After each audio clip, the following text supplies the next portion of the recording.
안녕하세요. 저는 30대 후반의 남자입니다. 제게는 너무나도 비참하고 원통스러운 일이 있습니다. 그동안 누구에게도 말하지 못했고 저 혼자서만 소갈이하면서 끙끙 앓고 있었습니다. 하지만 많은 분들이 보고 계신 이곳에 제 고민을 말씀드리면 조금이나마 제 마음을 털어낼 수 있지 않을까, 혹은 조언을 얻을 수 있지 않을까 하는 마음으로 사연을 보내게 됐습니다. 지금부터 제 인생 모조리 박살나게 만든 이야기 털어놓을게요. 제 부모님은 젊은 나이에 저를 낳으셨습니다. 어머니가 20살이셨고 아버지가 21살 때 저를 낳으셨다고 하더군요. 원래는 그때 당시 밤낮으로 바쁘게 장사를 하고 있던 시기여서 저를 의도적으로 낳으려고 했던 건 아니었다고 합니다. 그렇게 계획도 없이 갑작스럽게 저를 임신하셨고 저를 낳게 되었습니다. 저는 바쁜 부모님을 대신해 어릴 때부터 성인이 될 때까지 할머니 손에서 자랐습니다. 그래서 저는 부모님보다는 사실 할머니를 부모님처럼 모시며 커왔었고, 제게는 누구보다도 부모님 두 분의 사랑이 애틋했습니다. 그나마 어머니는 최대한 시간을 내서 저와 놀아주셨지만 무뚝뚝한 아버지와는 일반적인 가정에 비하면 조금은 더 어색한 사이였죠. 게다가 부모님과 제 나이 차가 많이 나지 않다 보니 학창 시절에 어딜 가서 제 나이 듣고 부모님 나이 들으면 다들 놀라워하시곤 했습니다. 그땐 몰랐습니다. 젊은 부모님을 가지고 있다는 게 이런 비극의 시초가 될 줄은 꿈에도 생각하지 못했습니다. 아무쪼록 저는 고등학교를 졸업하자마자 우연치 않게 아는 분의 소개로 배시를 시작하게 됐습니다. 제 직업의 특성상 한번 배를 타고 바다를 나가면 짧게는 3개월 정도 걸렸고 길게는 반년 이상 바다에 나가고는 했습니다. 그리고 육지로 들어와봤자 보통 짧게는 2주 안팎으로 머물렀고 길게 있어봤자 2달 정도만 쉬다가 다시 바다로 나갔습니다. 이러한 부분들이 조금은 힘들 때도 있었지만 사람은 익숙함이 무섭다더니 계속해서 하다 보니 힘든 것도 잘 모르겠더라고요. 그렇게 남들과는 다른 생활을 극복하면서 지내다 보니 어느새 제가 타는 배 안에서의 직급도 차츰 올라갔고 연봉도 대기업 연봉 부럽지 않게 벌어서 만족하고 있었습니다. 내성적인 성격이었기에 가끔씩 육지로 내려와도 연애할 생각도 크게 나지 않았고 긍정적으로 생각하려다 보니 제 나이대 친구들보다 돈을 훨씬 많이 버니까 그게 마냥 좋았죠. 아무쪼록 월세를 내면서 살 바에는 돈을 꼬박꼬박 모으자고 생각해서 적금을 넣었고 나머지 남는 돈은 부모님께서 사시는데 보태어 쓰시라고 용돈을 보내드렸습니다. 그렇게 시간이 흘러가다 보니 제 나이도 어느덧 20대 중반이 되었습니다. 처음에는 일도 힘들고 생활에 익숙하지 않았던 터라 여자 생각은 전혀 나지 않았는데 일은 눈 감고도 할 정도로 익숙해져 갔고 모아놓은 돈만 많이 쌓여가다 보니 그때부터는 많이 외로워지더라고요. 그래서 저는 친구를 통해 소개팅 좀 시켜달라고 하게 됐습니다. 그렇게 육지로 들어올 때마다 소개팅을 받았죠. 근데 항상 문제가 되는 건 다름 아닌 제 직업이었습니다. 항상 데이트를 즐겁게 하다가도 제가 일하는 방식을 들으면 하나같이 여자들은 기겁을 하더라고요. 이해가 되지 않는 바는 절대 아니죠. 한번 육지로 와봤자 길어야 2달만 머무르다 헤어지고 바다로 나가면 길게는 반년 이상을 보내다 오는데 어찌 보면 기약 없이 이런 만남을 이어가야 하는데 문제가 아닐 수가 없었죠. 심지어 군대는 2년 정도만 기다리면 차라리 끝이 있었지만 저는 제 직업을 포기하지 않는 이상 끝이 나지 않는 거였기에 그렇게 기겁하는 모습을 이해했습니다. 그렇게 저는 매번 소개팅에 실패를 하다 보니 아버지께서 보다 못했는지 갑자기 제게 소개를 받아보겠냐고 하시더라고요. 지인분 딸인데 아주 참하고 마음씨도 예뻐서 연락처를 물어놨다고 하셨습니다. 그래서 저는 넙죽 소개를 받겠다고 말씀드렸고 만나게 되었습니다. 처음 만난 그 여자는 아버지의 말대로 외모도 참했고 성격도 좋았기에 저는 첫눈에 반하고 말았습니다. 그래서 기존에 소개받던 여자들과는 달리 이 여자와는 꼭 연애를 하고 싶다란 생각이 컸었죠. 그래서 무식하고 이상해 보일 건 알았지만 제 통장부터 깠습니다. 저는 직업이 남들과는 달라서 제약이 있는 부분도 있지만 나중에 제 가족 다 먹여 살리고 싶어서 이렇게 열심히 일하고 있다고 했습니다. 그러자 그 여성분은 갑자기 웃으시더라고요. 비웃는 게 아니라 첫 만남의 통장을 보여주는 제 모습에 갑자기 너무 귀엽고 웃겨서 웃었다고 했죠. 그 순간 저는 이 여자의 행동을 보고 마음속으로 그린라이트인가? 라는 생각이 들었습니다. 그래서 저는 더 침착하고 조심스럽게 말했습니다. 제가 바다로 나가고 육지에 머무르는 그런 기간들에 대한 얘기부터 시작해서 이것저것 많은 대화들을 나누었습니다. 그리고 제 진심을 알아줬는지 저희는 교제를 시작하게 되었습니다. 남들과는 너무 다른 교제 방식에 미안하기도 했지만 다른 사람에게 참아 보낼 수가 없었습니다. 많이 이기적인 걸 알았기에 제 모든 진심을 다해서 아껴주고 사랑해줬습니다. 그래서 아내와 1년 정도 사귀었을 무렵 저는 아내에게 프러포즈를 하게 됐습니다. 못난 저 때문에 이렇게 제약적인 만남을 해주는 것도 미안한데 고생하는 모습 보고 싶지 않다고 했습니다. 처가댁은 저희 집과 마찬가지로 돈이 많거나 그런 건 아니었습니다. 평범하게 직장 생활을 하고 계신 장인어른과 가정주부로 살아오신 장모님이셨죠. 그리고 제 아내는 공부에는 별 관심이 없었지만 지방 대학을 나와서 중소기업에서 격리로 일을 하고 있었습니다. 근데 회사에서 집까지 왕복 2시간이 넘게 걸리는 거리라 늘 마음이 쓰였습니다. 그래서 저는 그런 아내를 더 편하게 해주고 싶은 마음과 평생을 함께 하고 싶은 마음에 결혼하자고 하게 되었던 거죠.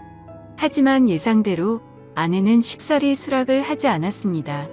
제가 싫지 않고 만나서 함께 있으면 너무 행복하고 좋은데 바다로 한번 나가면 너무 오랫동안 못 보는 게 어느 정도 걸린다고 하더라고요. 근데 평생 그럴 걸 생각을 하니 생각할 시간이 필요할 것 같다고 했습니다. 그래서 저는 지금처럼 연애를 하면 내가 육지로 나와서도 우리는 약속 시간을 정해서 서로 만나고 또다시 집으로 헤어지고 하는 거 시간이 아깝지 않냐고 했습니다. 함께 같이 살면서 조금이라도 더 오랫동안 계속 붙어 있는 게 좋지 않겠냐고 말했죠. 그리고 제 진심을 담아서 말했습니다. 출퇴근하느라 고생하는 것도 그만했으면 좋겠고 하루라도 빨리 우리를 닮은 아기를 낳아서 더 행복한 가정 만들고 싶다고요. 그러자 아내는 고민 끝에 결국 제 프러포즈를 수락해줬습니다. 그렇게 저희는 서둘러서 양가 어른분들을 모시고 상견례를 마쳤고 다음에 육지로 돌아왔을 때 결혼하기로 날짜까지 정하게 됐죠. 참으로 미안했습니다. 제가 신혼준비를 도와주지 못해서 아내는 제 어머니와 같이 대부분의 결혼식 준비를 함께하게 되었고 그러는 과정에서 친엄마 친딸처럼 친해졌더라고요. 그래서 저는 아내와 상의 끝에 저희 부모님을 모시고 함께 지내기로 했습니다. 아무래도 제가 자리를 비운 사이 혼자 쓸쓸히 지낼 아내를 생각하니 마음이 쓰이더라고요. 그렇게 저희는 결혼식을 하게 되었고 참 감사하게도 저희는 허니문 베이비가 생기게 되었죠.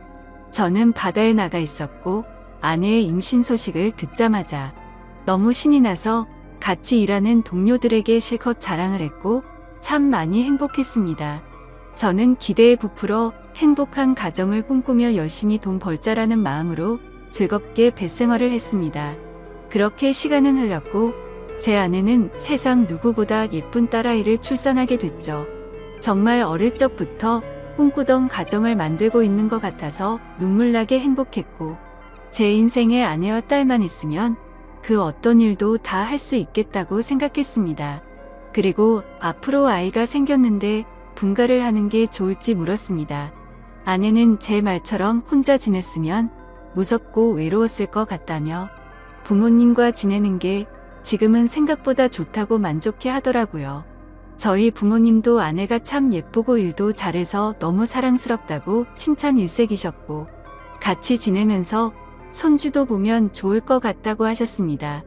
그렇게 저는 모든 것이 다 완벽하다고 느끼고 있었습니다.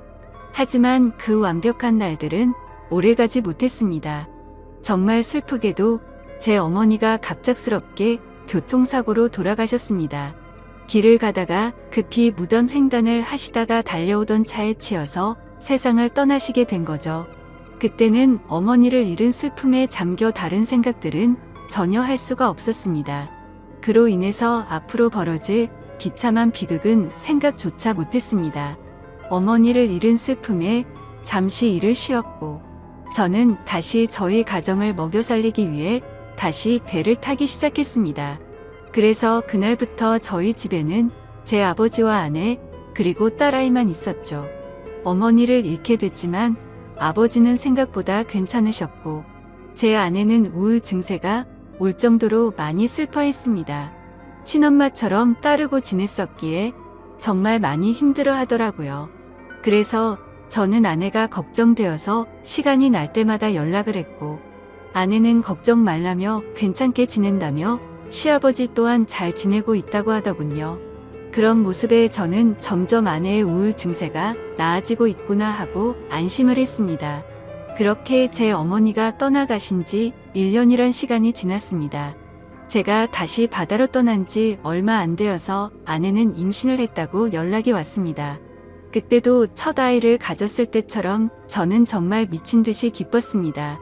하늘나라로 가신 어머니가 저희 슬프게 지내지 말라고 선물로 아이를 보내줬다고 생각했습니다.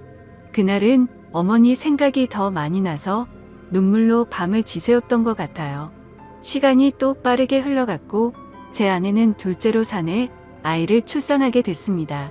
저는 제 어깨가 더 무거워졌지만 행복했습니다. 사랑하는 아내와 제 2명의 자식들을 위해선 못할 게 없었으니깐요. 이 세 사람을 제 인생의 축복이라고 생각하고 사명감을 갖고 더욱 열심히 살았습니다. 그런데 뭔가 이상한 점이 분명히 있었습니다. 제가 한 번씩 육지에 머무를 때를 생각해보면 아버지는 둘째 아들을 유독 좋아하셨습니다. 첫째 손녀를 낳았을 때는 보여주신 적 없던 모습들을 종종 보여주셔서 뭔가 이상했죠. 손녀 때는 그냥 좀 시큰둥하시던 분이 둘째는 너무 사랑스럽게 대하시기에 저는 단순히 딸이 아니라 사내 아이라서 저렇게 좋아하시는 건가라고 생각했었습니다. 그러던 어느 날 제 인생에서 가장 비참하고 충격적인 순간의 날이었습니다. 날씨가 좋지 않은 바람에 저희는 예전보다 일찍 하선을 하게 되었습니다. 그래서 깜짝 놀래켜주고 싶은 마음에 미리 연락 없이 즐거운 마음으로 집으로 향했죠. 그때 시간은 한창 아이들이 유치원에 가 있을 시간이었습니다. 저는 저를 보고 반가워할 아내를 상상하며 현관문 비밀번호를 누르고 들어갔습니다. 그런데 뭔가 느낌이 쎄하더군요. 문을 열자마자 아내가 반가워하면서 뛰쳐나올 거라 생각했는데 아무 말도 없이 안방에서 조용한 인기척만 들리더군요.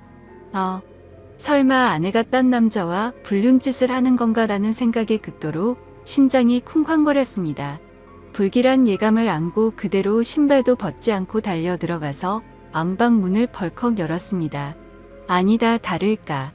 불길한 제 예감은 적중했고 제 예상대로 아내는 바람을 피우고 있었습니다. 근데 더 충격적인 건 진짜 상상조차 못한 현장을 목격했기 때문이죠. 저는 아내가 바람을 피워서 다른 남자를 집안에 끌어들였구나 생각만 했지. 제 아내와 함께 있었던 상대가 제 아버지일 거라고는 감히 상상조차 하지 못했습니다. 안방문을 여니 아버지와 아내는 다급하게 옷을 입고 있었고 저와 눈이 마주쳤는데 저는 정말 어떤 심정이 들었을까요? 너무 충격을 받은 저는 그 자리에서 주저앉았습니다. 생전 처음 알았습니다. 사람이 얼마나 충격을 받으면 주저앉는지를 말이죠. 멍하니 넋 없이 아무 말도 못하고 있었습니다. 조금 뒤에 아버지라는 가면을 쓴 그 인간은 아무 말도 안 하고 도망치듯이 집 밖으로 나가버리더군요. 그리고 제 아내는 옆으로 다가와서 미안하다며 한 번만 용서해달라고 빌고 있는데 그때 기분은 너무 불쾌해서 목소리조차 듣기가 싫더라고요. 제 옆에서 울면서 아내는 제게 말했습니다. 시어머니가 돌아가시고 너무 우울해서 매일같이 너무 슬펐다고. 근데 제가 옆에 없으니까 병원까지 다닐 정도로 심해졌답니다. 그렇게 외로움이 극에 달했을 때 아내는 시아버지와 매일같이 술을 마시게 됐고 어느덧 술 기운에 자신도 모르게 실수를 하게 되었고 그 이후로는 누가 먼저라고 할 것도 없이 자연스럽게 이런 관계가 됐다고 했습니다. 당연히 이런 말도 안 되는 상황이 잘못된 건 알고 있었고 잘못된 상황을 바로 고쳐보려고 노력을 해봤었답니다. 하지만 아무리 노력해봐도 이미 엎질러진 물은 수습이 되지 않았다네요. 그래서 아내에게 언제부터 이런 짓거리를 했냐고 물었습니다. 시어머니 돌아가시고 6개월 정도 지나서부터였다고 하더군요. 정말 피가 거꾸로 솟는 듯한 기분이 들었고 그 말을 듣자마자 순간적으로 불안한 생각이 스쳐 지나갔습니다. 왜냐하면 아버지가 둘째 아들만을 유독 특별하게 아끼던 모습들이 떠올랐기 때문이죠. 저는 앞뒤 가릴 거 없이 직설적으로 물었습니다. 둘째 아들이 내 아이 맞냐고 하니까 아내는 아무 말도 없이 고개를 숙이고 있더라고요. 제가 빨리 대답하라고 소리 지르니까 아내는 미안하다며 울기만 하더라고요. 니네가 짐승이지 진정 사람이냐며 있는 힘껏 소리를 질렀습니다. 현관문이 열려 있어서 동네 사람들이 수군대면서 쳐다보고 지나가는데 그딴 건 전혀 눈에 들어오지도 않더군요. 저는 그 자리에 더 있다가는 정말 크게 사고를 칠 것 같아서 일단 집 밖으로 뛰쳐나갔습니다. 어떻게 이런 일이 실제로 일어날 수가 있나 생각했고 그 충격은 절대로 쉽게 헤어나올 수가 없더군요. 그래서 며칠 동안 정신을 잃어서 쓰러질 때까지 술을 마시고 모든 연락을 끊고 있었습니다. 그 힘든 와중에도 어떻게 해야 하나 현실적인 생각들을 하게 되더라고요. 이혼을 한다고 하더라도 제가 현실적으로 아이를 혼자 키울 수도 없는 상태였고 그렇다고 배운 게 이것밖인데 지금 하고 있는 직장을 그만둘 수도 없지 않나 생각했습니다. 게다가 제 아내가 몰래 만나던 남자가 무려 제 친아버지입니다. 사실 지금도 아버지라고 적지만 그런 관계라는 게 역겨울 뿐입니다. 아무튼 아버지라는 그 인간은 그날 집 밖으로 나가고 주랭랑을 쳤는지 지금 이 글을 쓰는 순간까지 그날 이후로는 단 한 번도 보지 못했죠. 결국에 며칠 동안 정신없는 시간을 보내다가 역겨운 마음에 차마 돌아가기 싫었지만 현실적인 문제들을 안고 집으로 들어갔습니다. 저를 보자마자 아내는 순식간에 달려와서 제게 무릎을 꿇고 빌었습니다. 제발 한 번만 용서해달라며 시아버지와 그러한 사실들이 동네방네 밝혀지면 자신은 도저히 살아갈 자신이 없다고 하더군요. 2번 다시 이런 일 없을 테니까 용서해달라고 빌었고 현실적으로 제가 어떻게 할 방법이 없으니 일단 당장은 그냥 대충 알겠다고 말했습니다. 사실 그날 이후로 말도 잘 섞지 않았습니다. 말만 용서를 한다고 한 거지 어떻게 용서가 될까요? 아무튼 이제는 제 아들인지 알았던 그 아이는 아들인지 형제인지 알 수가 없는 말도 안 되는 계족부가 되었습니다. 하지만 아무리 괜찮은 척 해가면서 억지로 테이프질을 한다고 이게 메워질까요? 그날 이후 저는 심각할 정도로 의처증이 걸린 것 같았습니다. 하루라도 아내와 연락이 안 되면 극도로 불안해지고 초조해져서 미쳐버릴 것 같더라고요. 그때부터는 제 생활은 엉망진창이 되었고 일상이 파괴되다시피 했습니다. 배를 타고 나가서도 일도 손에 안 잡히고 그때 역겨운 상상들이 떠오르고 도저히 버틸 수가 없겠더라고요. 결국 끝내 저는 정신과까지 다니면서 약을 먹고 치료를 받았죠. 병명은 공황장애와 폐쇄공포증까지 겹쳐서 생겼다고 하더라고요. 그래서 저는 그날 이후 제가 애착심을 갖고 일하던 배실을 그만둘 수밖에 없었습니다. 그렇게 결국 배실을 그만두고 먹고는 살아야 했기에 관련 업종의 직업에 취직했고 예전과는 비교도 안 되는 부족한 월급을 받으면서 집으로 들어가 살게 되었습니다. 하지만 지금 생각해보면 제 스스로도 이상하다고 느낄 만큼이나 정신적인 압박감이 심했던 것 같습니다. 아내와는 하루가 멀다 하고 매일 같이 싸우기 바빴습니다. 그리고 제정신을 유지하는 게 싫어서 퇴근하면 항상 술을 취할 때까지 마셔댔죠. 그런 관계를 지속해오다 보니 결국 아내도 참고 참다가 결국 이혼을 하게 되었습니다. 아이들은 아내가 데리고 살기로 했고, 저는 너무 괘씸한 아내에게 양육비는 1년치만 주겠다고 했더니 아내는 아무 말도 하지를 못하더군요. 그렇게 저희는 이혼을 하게 되었고 벌써 2년이라는 시간이 지났습니다. 한때는 아버지였던 그 인간은 혹시나 아내한테 찾아가는 거 아닌가 싶어 몰래 아내를 뒤따라 다녀보기도 했지만 그런 건 아닌 것 같았습니다. 이제는 그 인간이 죽었다고 하더라도 전혀 슬플 것 같지도 않고 평생 보고 싶은 생각이 단 1%도 없습니다. 요즘에는 알고 보니 제 아내였던 사람은 아이들 키우느라 일을 하는데 형편이 너무 어려워서 말이 아니라고 하더군요. 지금은 시간이 지나가다 보니 조금은 신경은 쓰이기도 하고 이렇게 제가 행복하게 생각했던 가정이 무참히 끝나버리는 게 맞나 싶기도 합니다. 근데 그런 생각이 들면서도 제 아버지란 인간과 함께 했었던 아내를 죽을 때까지 잊을 수가 없을 텐데 섣불리 판단하는 게 절대로 안 되네요. 여러분들이라면 어떻게 하실 것 같나요? 저보다 인생 경험도 많으시고 훌륭한 분들이 많으실 것 같아서 여쭤보고 싶습니다. 댓글로 생각을 남겨주시면 제가 어떻게 결정할지 큰 도움이 될 것 같습니다. 감사합니다.